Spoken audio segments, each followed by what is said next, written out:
Bien, esta noche vamos a ver el tema del descanso en el espíritu. La primera pregunta que nos haríamos es si el descanso en el espíritu es un don, ¿verdad? ¿Ustedes qué dicen? Es un don. Todo lo que el Señor nos da es don, ¿verdad que sí? Pero lo vamos a categorizar más como una expresión o manifestación del Espíritu Santo. El don principal, que es el Espíritu Santo, está presente en un lugar cuando se está orando. Y una manifestación de su presencia es precisamente el descanso en el Espíritu. No necesariamente de que una persona que descanse recibió el Espíritu Santo y el que no descansó no lo recibió. ¿De acuerdo? O sea, el que descansa, claro que el Espíritu está actuando en él, ¿verdad? Lo está actuando en esa persona.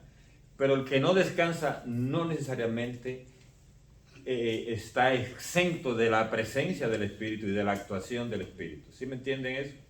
Porque hay gente que tiene un poquito de eso de que si no descansó el Espíritu Santo no se le manifestó a esa persona o no lo recibió.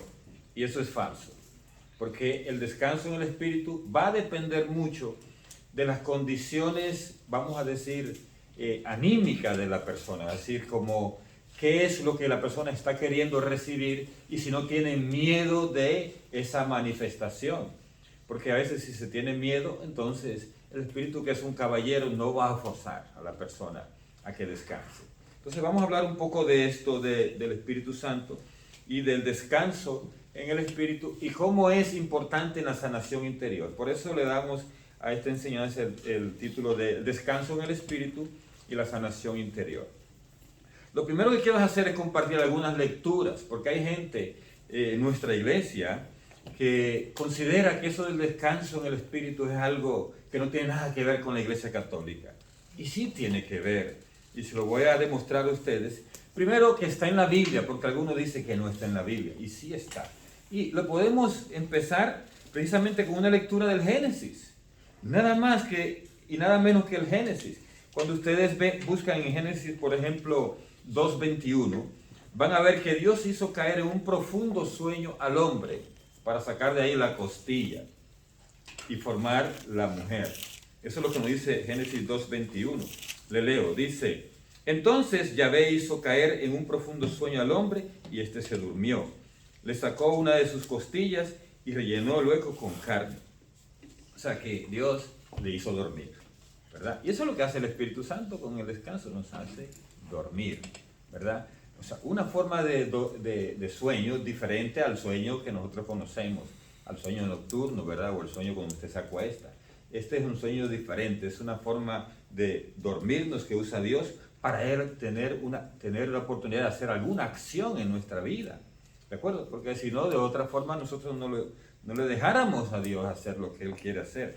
Otra lectura de Génesis 15:12 nos habla de que Abraham cayó en un profundo sueño. Génesis 15:12 dice: cuando el sol estaba a punto de ponerse, Abraham cayó en un profundo sueño y se apoderó de él un terror y una gran oscuridad. O sea, un terror porque él no sabía lo que iba a pasar. Y es lo que pasa a mucha gente cuando descansa en el Espíritu. Se meten como en terror porque no sabe lo que va a pasar.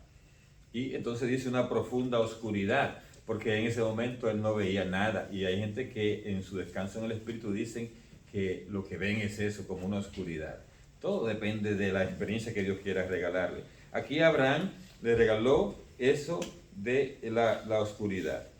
¿Y para qué Dios hizo descansar a Abraham? Diferente a, en el caso de Adán, que lo hizo descansar para operar en él y sacar de él, de su costado abierto, ¿verdad? Sacar a la mujer. En el caso de Abraham, Dios lo que quería era que revelarle a Abraham la gran promesa de que él iba a ser padre de muchas naciones. Y entonces esa revelación, o sea que durante el descanso que Abraham tuvo, lo que hizo fue ver todo lo que iba a pasar con el pueblo de Dios. O sea que vamos a ver en el descanso en el Espíritu también que Dios se manifiesta de una manera que nos da revelaciones también durante el descanso, así como le dio a Abraham en este momento.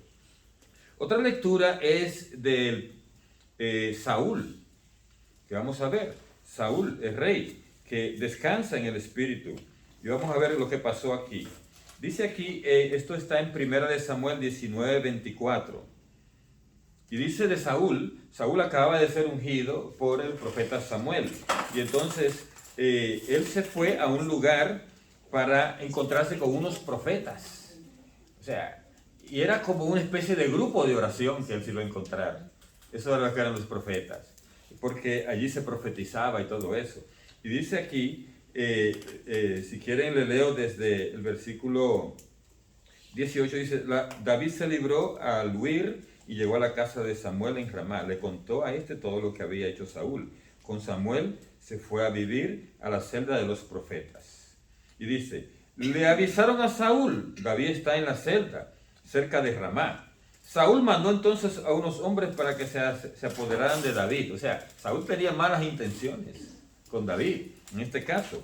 Y dice aquí, cuando se encontraron con un grupo de profetas que estaban profetizando, o sea, estaban alabando a Dios, ¿verdad? Y Samuel los presidía. Dice, el Espíritu de Dios se apoderó de los enviados de Saúl. Entonces, Saúl mandó a esta gente a apoderarse de David, y entonces cuando llegaron allí donde estaba Samuel y los profetas, ellos todos recibieron una presencia grande del Espíritu Santo. Y oye lo que pasó. Quienes se pusieron a profetizar, o sea, a hablar en lenguas y cosas por el estilo. Y dice aquí, se lo comunicaron a Saúl, quien mandó a otros mensajeros, los que también profetizaron. O sea, el Espíritu se apoderó de eso también. Por tercera vez Saúl mandó mensajeros y eso también se pusieron a profetizar. O sea, que no le valía a Saúl. ¿Sabe qué tuvo que hacer al final? Salió él mismo entonces, rumbo a Ramá, y llegó a la cisterna que está en Secú. Allí preguntó, ¿dónde está Samuel y David? Le respondieron, están en la celda cerca de Ramá. Mientras se dirigía a la celda cerca de Ramá, el Espíritu de Dios se apoderó de él, de Saúl, y continuó su camino profetizando hasta que entró a la celda. O sea que él iba poseído del Espíritu todo el camino y cerca de Ramá. Entonces, además se quitó sus ropas y profetizó delante de Samuel hasta que se desmayó. ¿Ustedes creen que era ese desmayo? Un descanso en el Espíritu. ¿Recuerdan? Permaneció, dice, desnudo en el suelo todo el día. O sea, qué descanso más largo en el Espíritu. Y puede haberlo. ¿De acuerdo? Todo el día y toda la noche. Y dice aquí, de ahí proviene el dicho, así que también Saúl está entre los profetas. O sea, que él tuvo un descanso en el Espíritu todo el día y toda la noche. Qué tremendo. Allí Dios lo transformó. Por eso dice después de esto que Saúl salió hecho otro hombre a partir de ahí, ¿verdad? Con una mentalidad diferente. La otra lectura del Antiguo Testamento es Ezequiel 3:15. Ezequiel 3:15. Oye lo que dice en Ezequiel 3:15.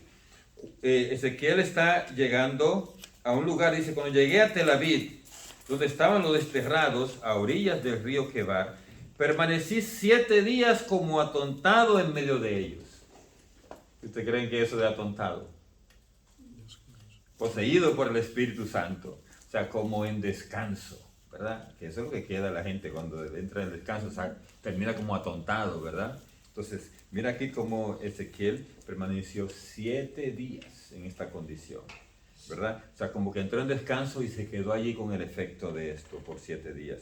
Tenemos en el Salmo 23, famoso, los versículos del 1 al 3, esa frase que dice el Señor, en el Salmo 23, que dice, el Señor es mi pastor, nada me falta, en verdes pastos Él me hace reposar. Y dice, a las aguas de descanso me conduce y reconforta mi alma. Qué interesante, o sea que va a descansar, el descanso es lo que hace, el descanso en el Espíritu. Reconforta a nuestra alma, la persona sale reconfortada cuando se encuentra con el Espíritu Santo y recibe ese don maravilloso del descanso, ¿verdad? O esa manifestación, si quieren decirlo mejor. En Marcos 9:26 vemos un caso de Jesús, nuestro Maestro, nuestro Señor, que le ora a un muchacho y él se quedó como muerto. Oye, le leo. Él está, Marcos 9:26. Oye lo que dice. Jesús preguntó, o sea, apenas Jesús, lo leo desde el versículo 19. Jesús está hablando de una generación incrédula. ¿Hasta cuándo tendré que estar con ustedes? ¿Hasta cuándo tendré que soportarlos? Tráigame al muchacho. Y se lo llevaron. Y era que los discípulos no habían podido sacar supuestamente un demonio que tenía el muchacho. Y dice, apenas vio a Jesús, el espíritu sacudió violentamente al muchacho. Cayó al suelo y se revolcaba echando espuma por la boca. Entonces Jesús preguntó al padre, ¿desde cuándo le pasa esto? Le contestó, desde niño. Y muchas veces el espíritu lo lanza al fuego y al agua para matarlo. Por eso, si puedes hacer algo, ten compasión de nosotros y ayúdanos. Jesús le dijo, porque dices si puedes. Todo es posible para el que cree. Al instante el padre gritó, creo, pero ayuda mi poca fe. Entonces Jesús vio que se amontonaba la gente y dijo al espíritu malo, espíritu sordo y mudo, yo te lo ordeno, sal del muchacho y no vuelvas a entrar en él. El espíritu malo gritó y sacudió violentamente al niño. Después, dando un terrible chillido, se fue. Y dice, oiga lo que dice acá, el muchacho quedó como muerto. Eso no es el descanso en el espíritu, que nosotros creemos que la gente está muerta. Y dice aquí, quedó como muerto. Tanto que muchos decían, estaba muerto. Pero Jesús lo tomó de la mano y lo ayudó a levantarse y el muchacho se puso de pie. Lo que hacemos cuando una persona descansada en el espíritu, se toma de la mano, se levanta y ahí está como si tal cosa. Entonces, ahí vemos un descanso en el espíritu inducido por el mismo Jesús que le oró a este joven, ¿verdad?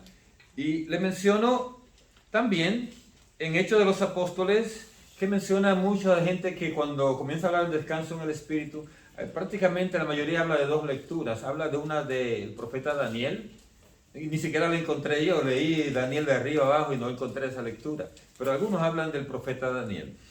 Y estos otros hablan también de Saúl, el momento en que él recibió esa luz. Dice que cayó. Mucha de la gente creen que él se cayó de un caballo, pero en realidad el caballo no lo menciona. Miren cómo dice en el versículo, Hechos 9, versículo 1. Saulo no desistía de su rabia, proyectando violencia y muerte contra los discípulos del Señor. Se presentó ante el sumo sacerdote y le pidió poderes escritos para la sinagoga de Damasco, pues quería detener a cuantos seguidores del camino, encontrar a hombres y mujeres y llevarlos presos a Jerusalén. Mientras iba de camino, oye lo que dice, iba de camino, ya cerca de Damasco, lo envolvió de repente una luz que venía del cielo. ¿Dónde menciona un caballo aquí? Iba de camino, nada más dice.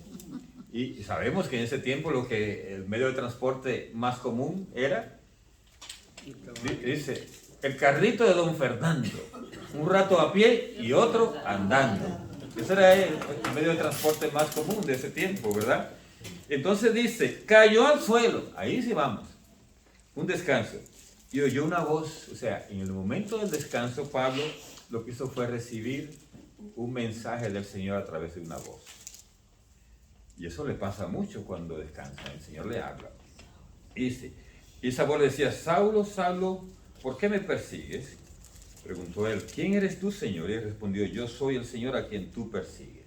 Y oye esto, ahora levántate y entra en la ciudad, allí se te dirá lo que tienes que hacer. Oigan esto lo que pasa aquí. Dice, los hombres que lo acompañaban se habían quedado atónitos, pues oían hablar pero no veían a nadie. Y Saulo al levantarse del suelo no veía nada, por más que abría los ojos. Lo tomaron de la mano y lo llevaron a Damasco. O sea, miren, lo tomaron de la mano y lo llevaron. Lo tomaron de la mano porque estaba ciego, pero al mismo tiempo porque estaba de pronto atontado por la visión, ¿verdad? Y por el descanso. Pero esto lo señalan muchos como un descanso del espíritu de parte de Pablo. Tenemos en Apocalipsis 1:17 otro caso de descanso en el espíritu, y es del apóstol Juan, que es quien escribe el libro de Apocalipsis, aunque algunos andan por ahí diciendo que fue otra persona, pero la iglesia siempre ha considerado que es el apóstol Juan, porque así lo dice en el inicio, yo Juan, en el versículo 4. Entonces dice él lo siguiente en el versículo 17, oigan bien lo que dice aquí. Al verlo caí como muerto a sus pies. ¿A quién vio él? Él dice, en antes dice, Me volví para ver, versículo 12, me volví para ver quién me hablaba. Detrás de mí había 7 candeleros de oro, y en medio de los candeleros vi como un hijo de hombre, vestido con una túnica que le llegaba hasta los pies, y un cinturón de oro a la altura del pecho. ¿Qué pensó Juan que era? Dios, dijo él, este es Jesús resucitado. ¿Verdad? Entonces dice, y ahí comienza a describir. Entonces dice en el versículo 17, al verlo caí como muerto a sus pies, pero me tocó con la mano derecha y me dijo, no temas, soy yo el primero y el último, el que vive. Estuve muerto, pero ahora estoy vivo por los siglos de los siglos y tengo las llaves de la muerte y de su reino. ¿Quién era que él estaba viendo? Jesús. Jesús, ¿verdad? Ese es el que vive para siempre, ¿verdad? Entonces, dice, caí como muerto. Esa es la frase. Por eso al principio, cuando comenzó este fenómeno en la época moderna, que empezó entre los metodistas, de los cuales nacieron los pentecostales, allí empezó esta experiencia otra vez como a revivirse a nivel mundial. Y entonces esto en Inglaterra, con uno llamado John Wesley, y con él empezó esto, el metodista, y a él fue bien criticado hasta por la prensa, y mucha gente de su propia iglesia lo rechazaron, porque dijeron que esto era diabólico, ¿verdad? Pero, ¿qué pasaba? Que los frutos eran totalmente contrarios a lo que es diabólico. La gente se aferraba más a Dios, leía con mayor fervor la palabra de Dios, etc. Entonces ahí se dieron cuenta que era falso eso de que era diabólico este asunto de descanso en el Espíritu. Y ahí se comenzó a extender después por las iglesias protestantes. Y de ahí recibimos nosotros en las iglesias, en la iglesia católica, a través de lo que pasó en Duquesne, ¿verdad? Donde estos jóvenes que eran cursillistas estuvieron reunidos en una universidad en Pensilvania, y allí ellos comenzaron a orar y recibieron esta experiencia del descanso en el Espíritu. Y por cierto, había una persona allí que era de una iglesia protestante que le ayudó a ellos en este proceso de descansar y de entender lo que estaba pasando. Pero de ahí nos viene. Y una vez me cuestionaba, le digo de una vez, ¿por qué fue que esto de la renovación carismática nació en las iglesias protestantes y no en la iglesia católica? Y yo lo que entendí, el Espíritu me hizo entender a mí en ese momento que era por esto. Porque con esto de la renovación carismática, el deseo del Espíritu Santo es unir a todas las iglesias. ¿De acuerdo? A todas las iglesias en una misma forma de actuar y sentir. Ese es el plan de Dios. Lo vemos en la palabra de Dios, que Él quiere un solo rebaño y un solo pastor. Pero si esto nacía en la iglesia católica, las iglesias evangélicas no lo iban a recibir, porque venía de la iglesia católica. Pero al nacer en las iglesias protestantes y venir a la iglesia católica, costó un poco al principio ser recibido en la iglesia. Pero la iglesia es madre y la iglesia católica analiza las cosas, y si ve que tiene buen fruto, como Jesús dijo, por su fruto los conoceréis, entonces fue aceptada en la iglesia. La iglesia católica lo que hizo fue bautizarla un poco, ¿verdad? El movimiento carismático, que nació realmente en la iglesia pentecostal y se extendió a otras iglesias evangélicas. Hay un libro que se llama Las 9 de la mañana, que yo lo leí hace años, hermoso, que es la experiencia de la renovación carismática en las iglesias que llaman tradicionales, que no son precisamente las pentecostales. Iglesias como presbiterianas, iglesias anglicanas, lo que nació en esas iglesias de la misma renovación. Y esto es algo hermoso porque esto ha unido mucho a las iglesias protestantes y a la iglesia católica en el mismo sentir.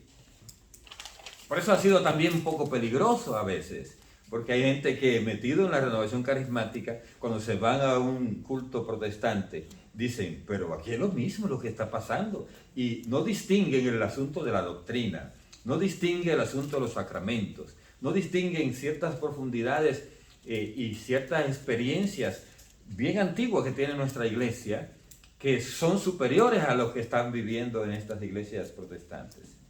Son superiores. Le voy a contar algunas.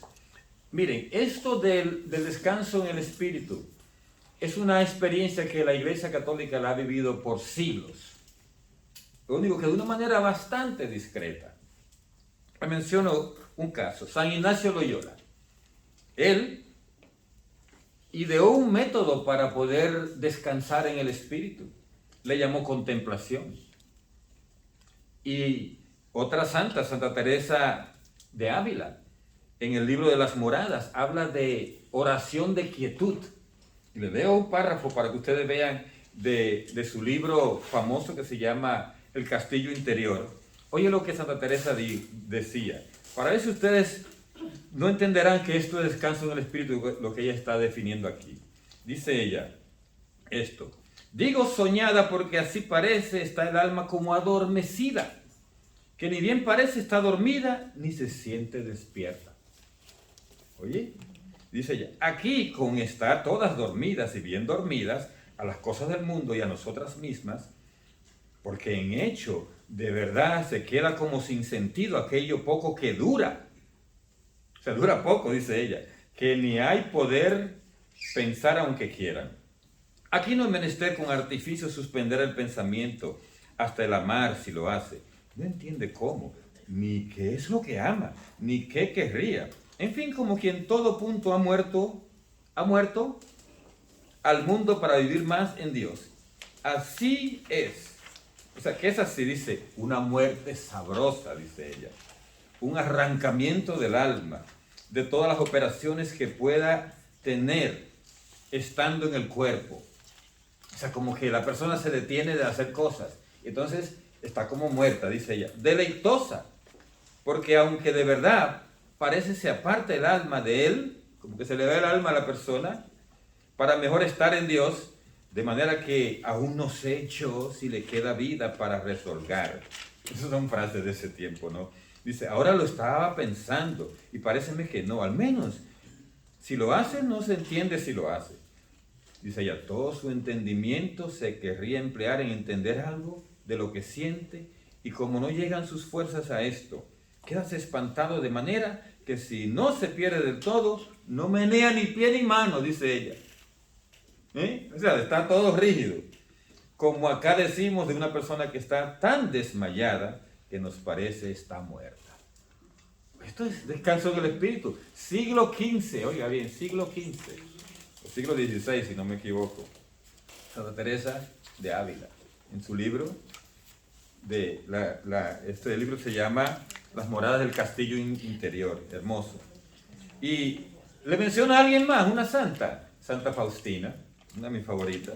En el numeral 22 del diario, menciona ella algo. Yo leí un libro sobre la vida de Santa Faustina que lo escribió otra monja que vivió en el tiempo de ella. Entonces Faustina solo menciona algo que le pasó en el momento que ella iba a recibir lo que llaman los votos perpetuos. Y en el numeral 22 ella dice, el Señor se me apareció y me dijo tal cosa. Pero lo que pasó con ella fue esto. Ella estaba como, esa es la ceremonia más importante para una monja. Los votos perpetuos, donde ellas reciben el anillo y se casan con el Señor. O sea, ella se iba a casar con Cristo. Entonces, dice que Jesús se le apareció y le dijo, novia mía, aquí está, etcétera, ¿verdad? Y dice que ella se desmayó. Y todas las monjas dijeron, se arruinó la ceremonia, porque esta ya cayó como muerta. Pero ella estaba, ¿qué? Teniendo una experiencia con el Señor. Y dice que no se supo, ninguna monja supo qué le pasó. Porque al rato ella estaba tranquila. Hasta que ella se murió, que encontraron el diario que ella escribió, en este momento el Señor me habló y me dijo esto, esto y esto. ¡Qué belleza! Esa fue Santa Faustina y estamos hablando de este siglo anterior, el siglo XX, a principios del siglo XX. Ella nació en 1905. Entonces esto fue cuando tenía ella como 21 años. O sea, en 1926 más o menos. O sea, son tres experiencias de tres santos de la iglesia y de eso hay numerosísimos. Y les quiero contar algo que pasó. Estaba oyendo un libro que escribió un sacerdote dominico, se llama Francis MacNaught. Y este libro quien lo está leyendo es precisamente Monseñor Jaramillo, bien famoso en la Renovación Carismática, El Minuto de Dios, de Colombia. Estaba leyendo este libro y lo estuve oyendo y me llamó mucho la atención varias cosas. Él dice que había un monje, ahora no me acuerdo el nombre, eso como por los lados de Alemania, algo así. Y no me acuerdo exactamente el lugar, pero decía que había un monje que era buen predicador y todo el mundo lo admiraba. Pero llegó un laico, o sea, alguien como ustedes, o sea, dice un seglar, y le dijo, mire, sus prédicas son muy lindas, pero no llegan al corazón, porque usted predica desde el orgullo, desde la carne. Si usted dejara de predicar de la carne y predicara desde el espíritu, muchas cosas buenas sucederían. Y este monje, hacerle caso a un laico en ese tiempo era algo absurdo, algo inaudito. Y él decidió sí hacerle caso y paró de predicar. Y se dedicó a ayunar y a orar. Todos los otros monjes lo bromeaban y le caían encima por eso que él estaba haciendo, que le había hecho caso a un laico. Pero ¿qué pasó? Que en ese tiempo que él se dedicó a orar y a ayunar, el Espíritu lo visitó. Y él fue imbuido del Espíritu Santo, o sea, él recibió una experiencia espiritual fuerte. El Espíritu Santo lo ministró directamente. Y tan fuerte fue eso, que cuando él volvió a predicar, solo abría la boca a predicar y la gente caía en descanso. Los mismos monjes que se burlaban de él caían en descanso solo con la pura prédica. Y dice que la primera vez que él predicó, 40 monjes descansaron en el Espíritu, así, ¡pum!, desde la silla. Y no un día ni dos, sino como 3 días, que ya no encontraban, estaban locos, no sabían qué hacer con esto. Los monjes lo paraban y volvían otra vez y caían. Era increíble. Entonces, este padre McNaught dice también que él tiene una experiencia muy linda del Espíritu Santo. Y fue que él llegó a un lugar donde estaba una señora bien famosa de entre los protestantes sobre lo que es la renovación carismática, que es Kathryn Kuhlman. O sea, Catalina Kuhlman. En inglés se escribe Kathryn Kuhlman. Ella es una señora muy ecuménica, o sea, a ella no le importaba ir a orar por un católico o por quien fuera, ¿no? Y dice que llegó un sacerdote a una de sus conferencias. El sacerdote se acercó, y ese fue este padre McNaught, dominico. Y dice que se acercó a ella, y ella le oró y cayó en descanso. Pero él creyó que era que lo habían empujado o algo. Y volvió otra vez, se puso y volvió y cayó en descanso. Pero esa experiencia él la multiplicó después dentro de su congregación. Él se llamaba el padre Juan Taulero. Y dice que él llevó esa experiencia después a su congregación. Y él hizo un retiro de sacerdotes y de seminaristas y monjas.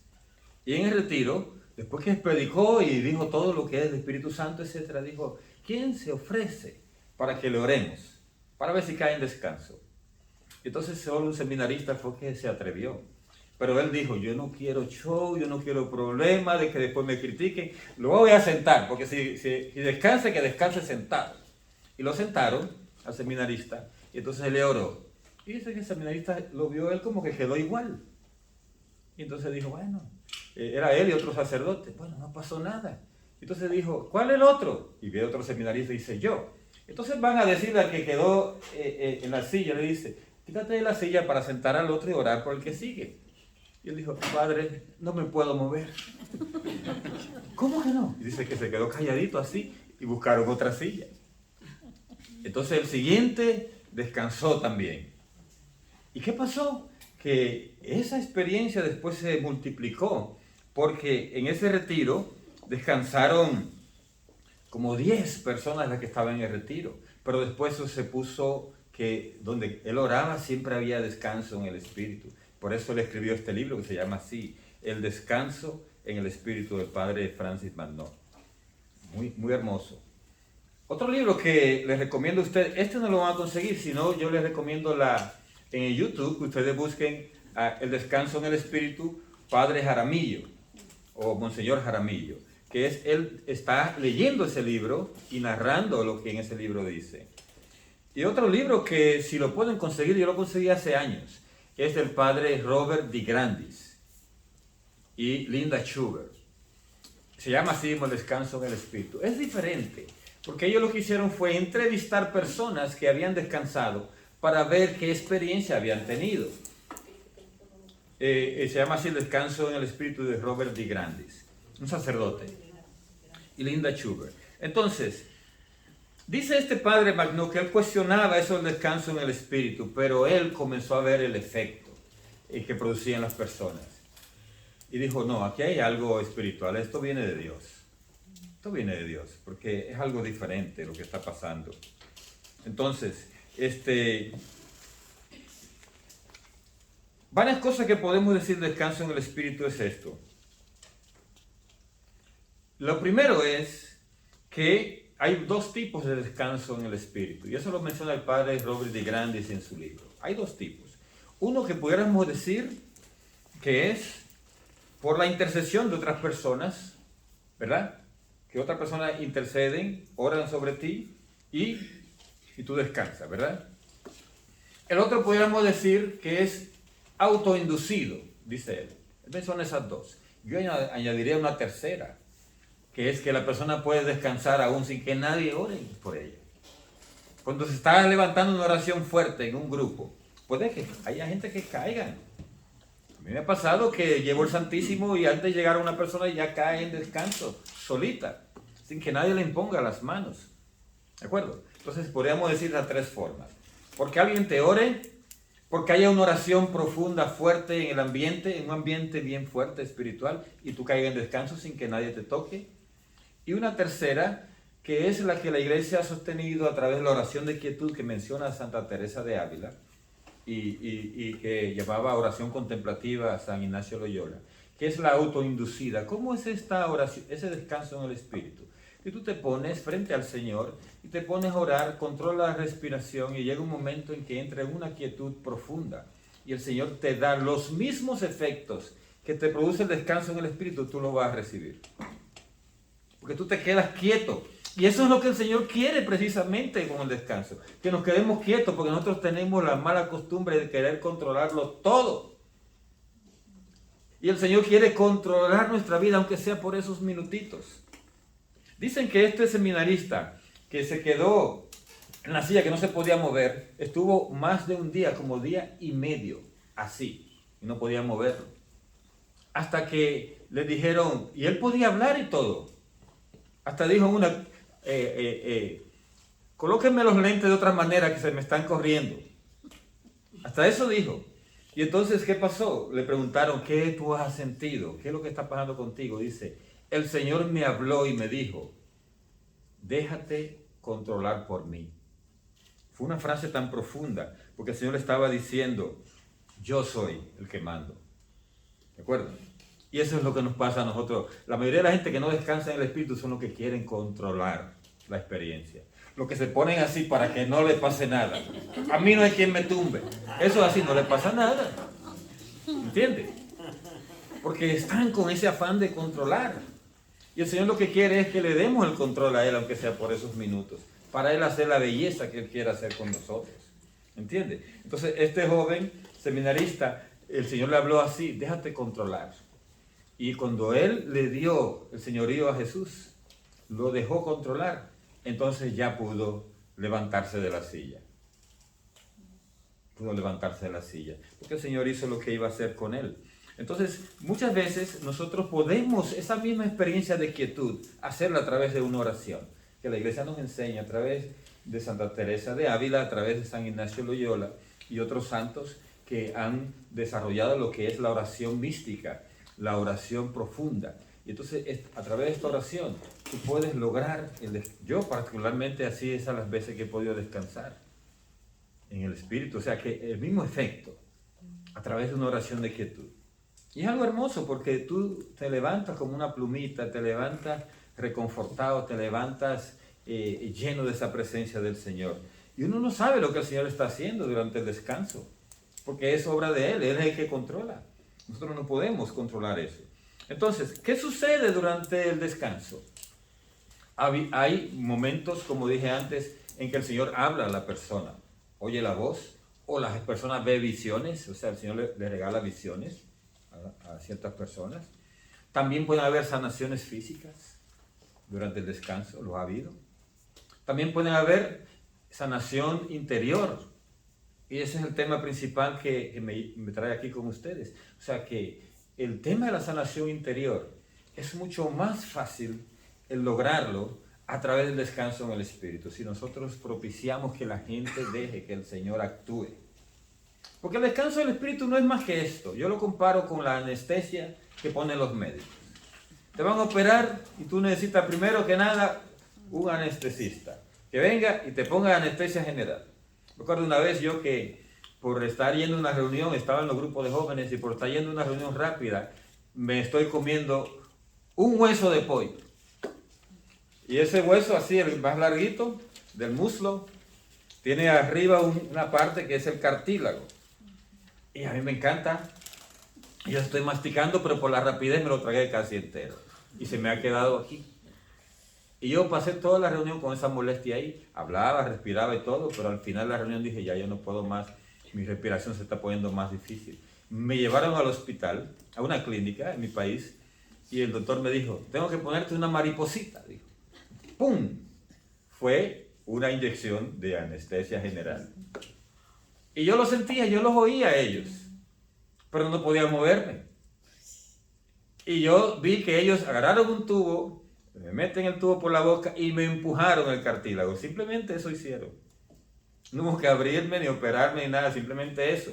Pero si ellos lo hacían estando yo consciente, probablemente iba a ser más difícil la operación.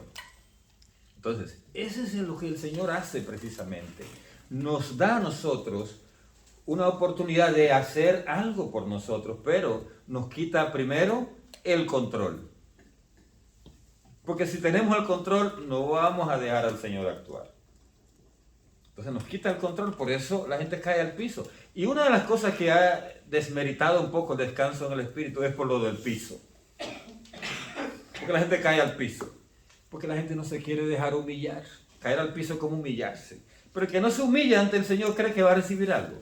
No, necesitamos humillarnos. Pues piso para ellos, ¿verdad? Para que se humillen. Entonces es importante. Se puede descansar sentado también. Yo he visto mucha gente que ha descansado sentado. Lo único que se desgozan así, ya no, se corren en la silla porque no tienen postura en la silla. He visto gente que en el descanso, si están hincados, rápidamente pierden como el control y agarran una forma un poco rara en el piso, ¿no? Entonces, esas cosas pueden pasar.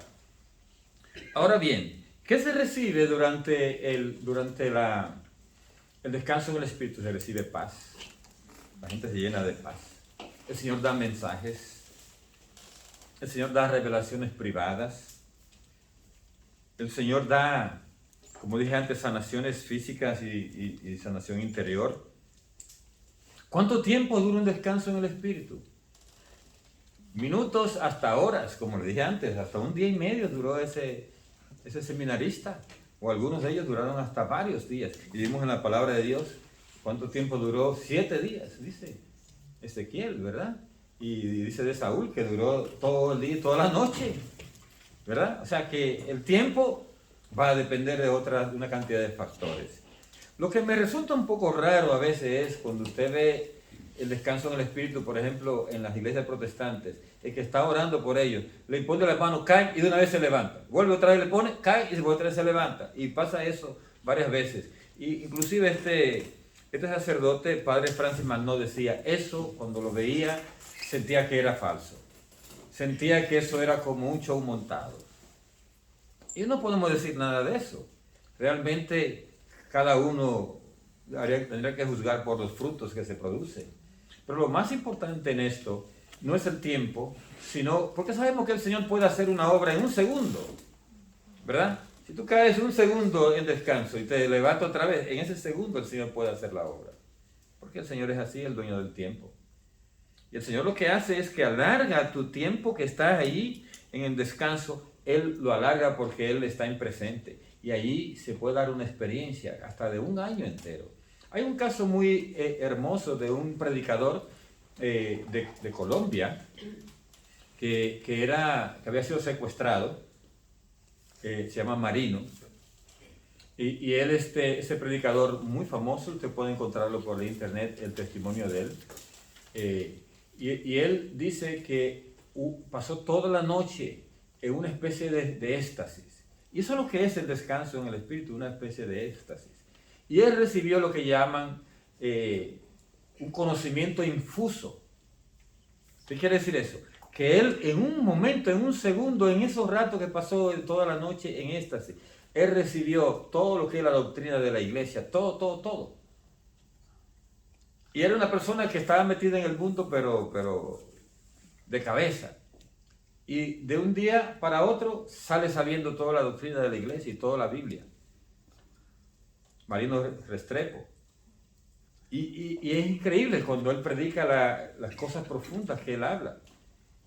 Pero fue por eso, él tuvo una experiencia de conocimiento infuso, y eso te lo da el Señor en un descanso, si Él quiere. ¿Entiendes? Todo eso. Y esto puede pasar. ¿Qué hacer cuando uno le ora a alguien para que reciba el descanso? Ese poder lo tiene el Espíritu Santo, y Él puede usar nuestras manos para que oremos. Pero no necesariamente hay que imponer manos para que haya descanso. Puede que, como decía antes, haya un ambiente de oración fuerte y la gente caiga en descanso sin que nadie le toque. Pero cuando se está orando por alguien, es importante mantener la distancia de las manos, una distancia prudente, que sienta la persona el calor. Y a veces quizás se pueda tocar, pero levemente, nunca empujar. Porque cuando una persona se siente que lo están empujando o que lo están presionando, la persona entonces lo que se pone es contraria. Dice, no, aquí me quieren tumbar, pues aquí no va a pasar esto. Yo no me voy a dejar tumbar de nadie. ¿Entiendes? Entonces le hacemos a esa persona que realmente deje fuera la experiencia, o sea, que desdeñe la experiencia en sí. Cuando uno recibe, por ejemplo, cuando usted va a que alguien le ore para recibir el descanso en el espíritu, hay que perder el miedo. Hay gente que tiene miedo. Hay que perder el miedo. Hay que desear descansar en el espíritu, que es una experiencia prácticamente necesaria a veces cuando uno está en momentos de dificultad, ¿verdad? Y hay que estar abierto a recibir la experiencia. Cuando alguien está descansando, hay que dejarlo, ¿verdad? Hay que dejarlo, que hay gente que quiere de una vez estar como interviniendo, lo que fuera, mientras está alguien descansando en el espíritu. Déjelo tranquilo. Es una experiencia de esa persona con Dios. Por ejemplo, a mí me ha pasado que a veces están con niños. Yo cuando llevo el Santísimo y están con un niño en los brazos, le digo, quítenle el niño y vamos para que esa persona tenga la experiencia directa con el Señor y que no le impida el tener un niño cargado. Y cuando es un niño pequeño que está de pie el niño, y yo he visto casos, me ha pasado, que cae en descanso la mamá y el niño está viendo ahí y piensa que la mamá se murió. Y yo he tenido que decir a uno, no, ella está descansando, déjala, está dormidita, déjala tranquila, ella se va a despertar ahorita y se va a despertar más hermosa, más linda, te va a querer más. Y se quedan tranquilos los niños, como tú le explicas. Que si no, ellos comienzan a llorar pensando que la mamá se le murió, ¿verdad? Entonces, nunca levantar a alguien antes de tiempo. Yo he visto esto. Llega gente que no cree en lo que está pasando, llega una pareja de esposos y el otro no sabe lo que está pasando y está queriendo levantar. Y la persona nada de poderse levantar, se pone dura como piedra y pesadísima, que no pueden con ella, con esa persona. Mejor no levantarlo, dejarlo tranquilo. En el tiempo en que está descansando, una persona puede llorar, pueden reír también. Hay gente que yo he visto gente riéndose a todo dar, porque esa es su experiencia, ¿de acuerdo? Hay otras personas que están inmóviles totalmente, mientras hay otros que se están como moviendo de un lado para otro. Todo depende de qué experiencia están teniendo. Ahora, ¿cómo usted se da cuenta que hay un descanso fingido? Cuando la persona cuando está cayendo, porque yo lo he visto, cuando una persona cae en descanso, como que pierde todo y se quiere como agarrar de algo y cae. O sea, es como algo tan rápido, tan fuerte que ¡pum!, la persona cae en descanso y como que es instantáneo eso. Pero si usted la ve que está como así, está como acomodándose, mirando para atrás, a ver si hay alguien detrás, de cómo va a caer, eso están engañándose ellos mismos. No, güey. ¿De acuerdo? No, eso no es ningún descanso. Y todavía si caen se están acomodando ahí la falda o eso, a ver no sé qué, o los pies y eso no es descanso nada. Esa persona está fingiendo. Una vez me pasó a mí en México que estaban orando en una parroquia, imponiendo manos era como una noche de alabanza, algo así, y estaban imponiendo manos así. Y había una niña como de algunos 9, 10 años. Era un campito así de Puebla. Y entonces, un pueblito. Y entonces esta niña ve que están cayendo en descanso por acá y por allá. Y cuando yo vengo y ponerle las manos, yo veo que la niña está así y mira para todos los lados. Y después hace así ella ¡pum! Y se tira ella misma. Yo lo que hice fue reírme porque dije yo, no. Ella pensaba que todo el mundo se estaba tirando, ¿verdad? Y ella dijo, pues yo voy a hacer lo mismo también. Entonces, se han dado casos de gente que lo han presionado y al final se tiran, como menciona este padre McNo de un caso de un señor que realmente, o no fue él, no fue uno de los predicadores de Ecuador que sale allí en YouTube, que él tiene un ministerio que se llama Siloé. Él menciona de un caso de un familiar que se tiró, pero era porque él estaba en una iglesia protestante y el pastor estaba compitiendo, como diciendo, a mí todo el mundo tiene que caerse. Y entonces al final, como ese tío de él no caía, dije que el tío cayó, y después cuando él le preguntó al tío, ¿qué pasó ahí? ¿Cómo fue que caíste? Y dice, no, yo me tiré porque el pastor dijo, cae. Como no me den prestigio. Entonces se tiró, ¿verdad? No, eso son pura charlatanería, eso no es bueno. ¿De acuerdo? O gente que se pone a competir y después dicen, a mí me lo han dicho, ya cuando usted tumbó más gente que el otro que estaba ahí. Usted tumbó más gente que el padre. No digan eso es el Señor que hace. ¿De acuerdo? Vi yo una vez este fenómeno, era un retiro de servidores. Y el que estaba predicando era de estos que se creen que tienen todos los dones, y él mismo lo decía, ¿no? Y predicaba con una fuerza tremenda. Y cuando terminó el retiro, o la parte final, le estaba orando por todos los servidores. Y entonces se hizo una fila larguísima detrás de él. Y ahí aparece un sacerdote ecuatoriano, pequeñito así, bien sencillo, y ahí en la fila de él había poquita gente. Yo estaba en la fila del predicador también, pues yo era servidor en ese tiempo, no era diácono. Y entonces yo me pongo en la fila y está un amigo mío que fuimos juntos, era servidor también. Y le digo yo estoy viendo este fenómeno, que el predicador está que se desgañita diciendo en el nombre de Jesús y cosas por el estilo. Bien fuerte hablaba y no caía nadie en descanso. Y yo veo al sacerdote allí que ni se le oía la voz, hacía así, casi tímidamente, imponía las manos y pum para abajo. Y el otro, y el piso estaba lleno alrededor de él. Y yo le digo a mi amigo, ¿está viendo lo que yo estoy viendo? Dice él, sí. Y nos cambiamos para la otra fila alguna vez. Porque esto no es cuestión de vocería. ¿De acuerdo? De quien vocee más. Ni quien diga yo tengo el don, porque el Señor actúa como Él quiere. Dice que el Espíritu Santo va y viene cuando Él quiere y como Él quiere. Entonces, una vez es que yo estoy orando por las personas y tengo gente detrás de la persona a la que le estoy orando, yo hago esto.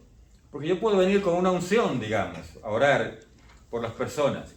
Pero a mí puede que en algún momento se me acabe esa unción. ¿Por qué? Porque oré por alguien que estaba muy cargado, o porque yo mismo me la estoy creyendo por dentro y dice, wow, a mí se me están cayendo más personas. Y el Señor me retira inmediatamente la unción. Porque es así. Y entonces, ¿qué he hecho yo muchas veces? A la persona que está detrás, recibiendo a los que están cayendo, le digo, pásate para acá adelante. Y yo lo he hecho hasta como diácono, lo he hecho. Y la gente se queda así, ¿cómo yo? Digo, sí, claro, tú. Porque el Espíritu se puede manifestar a través de esa persona también. Y entonces ha pasado que se comienza a manifestar hasta que uno recobre otra vez la unción que tenía al principio. Porque se puede ir como desgastando esa unción por el hecho de orar por personas que vienen bien cargadas, o por el hecho de que uno mismo está distorsionando el propósito de lo que está haciendo. Entonces ahí el Señor te quita el respaldo. Eso es muy importante. Otra cosa es otra de las experiencias que he tenido yo con respecto al descanso en el Espíritu es que quienes más descansan en el Espíritu son las mujeres. Y ustedes no me dicen por qué. Porque están más abiertas a sentir la presencia de Dios. Nosotros los hombres queremos tener control siempre de todo. Y entonces, en ese querer tener control, no dejamos que la experiencia pase. Es lo que ha pasado la mayoría de las veces. Pero después de las mujeres están los jóvenes, descansan muchas veces la mayoría de los jóvenes. Y los hombres después. Pero lo que yo he visto más difícil de descansar en el Espíritu, ¿sabe cuáles son los dos grupos? Los ancianos y los niños. ¿Y por qué los ancianos? Yo he preguntado una vez al Señor, ¿por qué los ancianos no descansan casi? O sea, gente ya metidita en años. Como ustedes dicen, grandes, que están bien grandes ya. Y yo decía, Señor, ¿y por qué ellos no?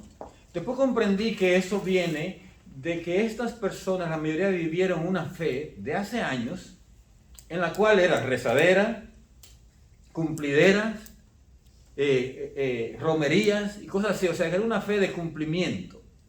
Y todo esto de esta experiencia de orar, levantar las manos, le resulta como demasiado difícil de entender. Entonces cuando van a orar por ellos, dicen, no. A mí me ha tocado gente que han venido aquí a este país. Cuando lo voy con el Santísimo, me han dicho después, nunca en mi vida yo había visto eso de que el Santísimo se le viniera a acercar a nadie. Yo siempre lo he visto desde lejos. Entonces, así como vamos a tener fe. A mí una vez, les cuento, me pasó esto.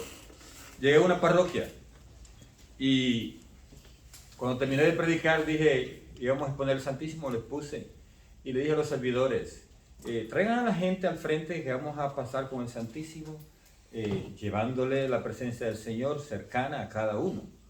Y los servidores hicieron así, se cruzaron de brazos todos. Y yo dije, ¿qué está pasando? Ellos no querían. Porque ellos tenían problemas con la que dirigía el ministerio hispano, que era una monja, que no creía en nada de eso. Ellos no querían tener problemas con ella. Yo como no sabía, agarré a una gente de la fila y dije, póngase aquí. Y le pongo el Santísimo y cae en descanso. Y después todo el mundo espontáneamente se pasó delante, por encima de los servidores. Cuando cruzó la monja y miró todo el mundo en el piso, la monja puso el grito al cielo. Y le dijo a un sacerdote que estaba ahí, que eso no podía estar pasando, cantidad de cosas, ¿no? Y parece que iba a hacer una denuncia a la diócesis de que yo andaba haciendo esto. Y me encuentro yo con el sacerdote en otra parroquia, la semana siguiente, otra misa de sanación. Y él me dice, antes de entrar a la misa, cuide su ministerio, diácono, no ande haciendo eso, pasó esto y esto, en la otra parroquia que usted estaba. Y yo le dije, bueno, que lo cuide el Señor, porque lo que el Señor me mande a hacer, eso voy a hacer. Y si el Señor me manda a hacer algo y yo lo hago, Él que me cuide. Entonces, él se quedó así. Y yo le dije, ahora Padre, usted es el que manda en esta misa porque usted la va a presidir. Yo no voy a hacer nada diferente a lo que usted quiera. Pues se hace la misa, se expone el Santísimo después de la misa, se queda en el altar ahí y comienza a elevarse una oración. Él y yo sentados ahí detrás del Santísimo y todo el mundo orando. En eso entra un americano borracho y se hincó frente al Santísimo, temblando. Y yo miro al Padre y le digo, ¿qué hago? Y él me dice, lo que te ponga el Señor. Y a mí lo que me pone el Señor es ir a agarrar el Santísimo y ponérselo a ese borracho. Y voy y le pongo el Santísimo y comienza a temblar y vino un descanso para él, para ese borracho americano. Yo lo oré en español porque yo en inglés no sé de tanto orar. Pero eso bastó para que todo el mundo se pasara adelante. En otro grupo de oración llegué una vez y estaba aquello de la prohibición de que impusieran manos los servidores. Y llego yo y predico y yo siento, el Señor me está diciendo, impon manos. Y le digo a la encargada del grupo, mira, llamas a la gente para que pase adelante que voy a imponer manos. No, eso no se puede. Yo soy diácono. O sea, se les prohibió a ustedes los laicos, pero a mí no me ha prohibido nadie imponer manos. No. Ella estaba negada, la coordinadora del grupo. ¿Y sabe qué hice yo? Agarré igual a otra señora, le dice, pase adelante, porque la veía con deseo. Dije, venga usted. Y le pongo las manos y cae en descanso y se abalanzó todo el público para allá al frente. Después hasta los servidores también. ¿Cómo vamos a impedirle al Señor que haga una experiencia como esta? ¿Entiende? A mí me satisface mucho en esta parroquia que el pastor, o sea, él quizá no entiende todo lo que pasa, pero él dice, háganle y después no me dejen nadie en el piso, dice él. Eso es lo lindo, ¿verdad? Cuando un pastor tiene ese espíritu abierto, ¿verdad? De que yo no entiendo, pero estoy viendo los frutos. La gente está viniendo a recibir sus sacramentos. La gente está queriendo conocer más de la palabra de Dios. Esos son los frutos. Entonces, eso trae el descanso en el espíritu, que los frutos hacen que las personas busquen más de Dios. Y si vemos esos frutos, ¿cómo vamos a controlar una experiencia como esta? ¿Cómo vamos a atajar? No, imposible. Y última cosa es que debemos buscar cada uno ese descanso. Las 2 o 3 personas aquí que nunca han tenido descanso, vamos a ver. En el próximo retiro que tengamos, me lo dicen a mí, que vamos a buscar una fórmula para que descanse. O vamos a hablar fuerte con esa persona, o sea, porque hay algo en el carácter de esa persona que es la que a veces impide. ¿De acuerdo? Un como que a mí nadie me ha controlado, a mí yo sé lo que yo hago, cosas por el estilo. O una incredulidad, o cualquier cosa, quién sabe. O una mala experiencia quizás al principio. Cualquier cosa puede ser. Pero es bueno que cada uno de ustedes deseen descansar en el Espíritu, porque el Señor hace maravillas a través de esto. Y la maravilla principal es que nos sana a nosotros interiormente. Así que en este próximo retiro que vamos a tener, que es un retiro de sanación interior, lindo fuera que cada uno de ustedes experimentara el descanso en el Espíritu y que se abriera esto, porque el Señor sí puede hacer grandes cosas. Amén. Amén. Vamos a parar la grabación ahora para pasar a las preguntas.